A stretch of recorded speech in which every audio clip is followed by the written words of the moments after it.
Texas Mutual Insurance Company, safety is number one. It's how we help protect Texas workers and help our policyholders build stronger businesses. Want to learn more about the number one way to a safer workplace? Ask your agent or go to WorkSafeTexas.com.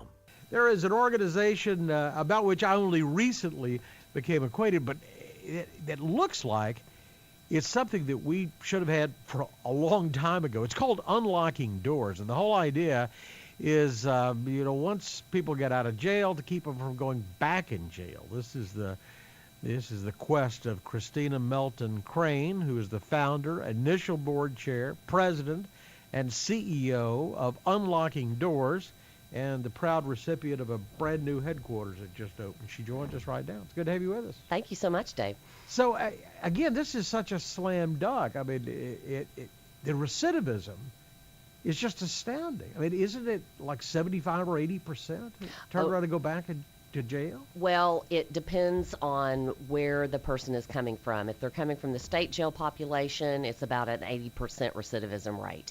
If they're coming from state prisons, based on other programming that happens at the state prisons, it's about 20%. So it depends on exactly where they're coming from. But if you look at an overall recidivism number for the state, it's around 20 to 25%. And you really, you know this stuff cold. You're an attorney. You're former president of the Dallas Bar, but also you're the first guest. We've been doing this show, I think, over 20 years, maybe close to 30. And you're the first guest ever on here who has a prison unit named after them. The Gatesville, Texas prison unit is the Christina Melton Crane unit of the Texas Department of Criminal Justice for prison. That is true. You've been involved in this for a long time. For quite a while, yes, sir.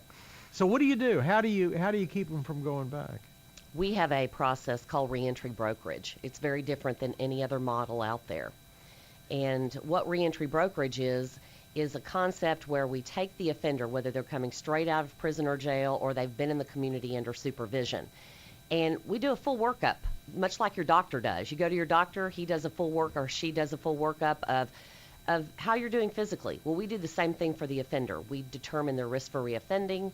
We determine the specific needs that they have, any skill sets they have, any specific issues they have.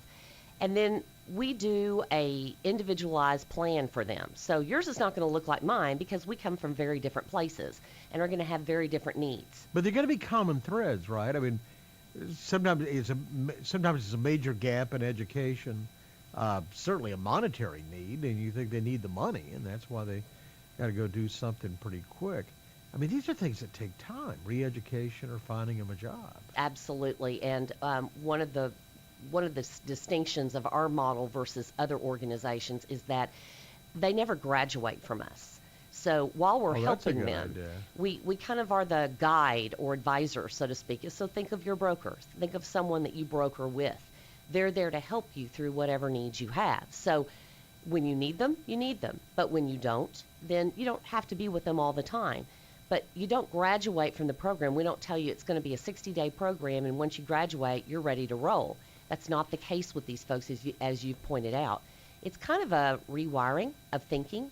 If you think about, most of these people have been institutionalized. They've been told when to get up, when to go to work if they have a job at the prison, when to go to school if they're involved there. And pretty soon they get to the point where they can't make a decision for themselves. They're relying on someone else. And so what we're trying to do is instill responsibility and that sort of thing. So do you hire psychologists, or who does this rewiring?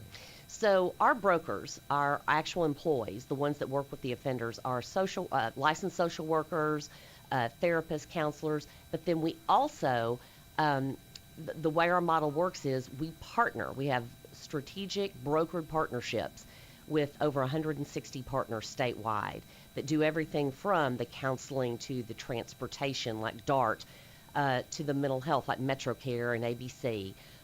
To healthcare, like Parkland and UT Southwestern, housing, jobs, etc. Yeah.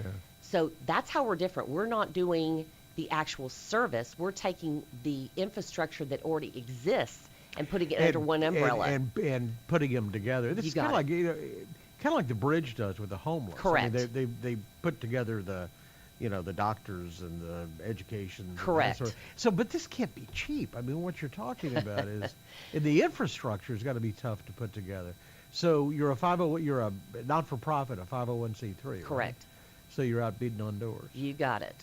You got it. A lot of people answer the call? Absolutely. We have been very fortunate. We're in our 6th year of existence, and we have had across-the-board support. Always can use more, obviously, but everything from grants from the state, from the governor's office, to the federal government, to foundations like Simmons, Meadows, Westcott, et cetera, and then individual donors. Well, and the jails should be giving you money because, I mean, no, but I'm serious. I mean, they can't build them big enough. I mean, they hold on to the people. They have to. We hear these stories about purges periodically where they let a lot of offenders go because they just don't have room for the really nasty guys. Sure. So you ought to have a lot of support. Well, that's good. So, and am I just?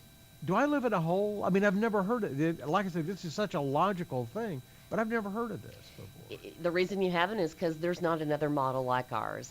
It's really funny. You're not the first person to say that, and I doubt you'll be the last. Because when I talk to the public, especially people that aren't involved in criminal justice, they just kind of go, wow, it's so simple. Like, duh, why haven't we done this? And I think that's really the key, is that government has predominantly been played as the one that has to deal with this issue. And so what we've done here is create a public-private partnership. These folks are coming out. We have over 70,000 offenders every year coming back to our communities. And about 10 to 12% of those come to the Dallas-Fort Worth area. So you're only dealing with the Dallas-Fort Worth area? Right now, we're doing all of North Texas, and our plan is to expand to Austin, San Antonio, and Houston no later than 2019. Wow, that's ambitious, but again, I mean, it's a slam dunk. You know why it's necessary. Well, this is and so how long have you been doing this? 6 years. Wow, but you just got your big new headquarters. Our big new headquarters, right. Well, that's fabulous. All right, well, look, we wish you all the luck, and we'll help it anyway because it's a great idea, unlocking doors.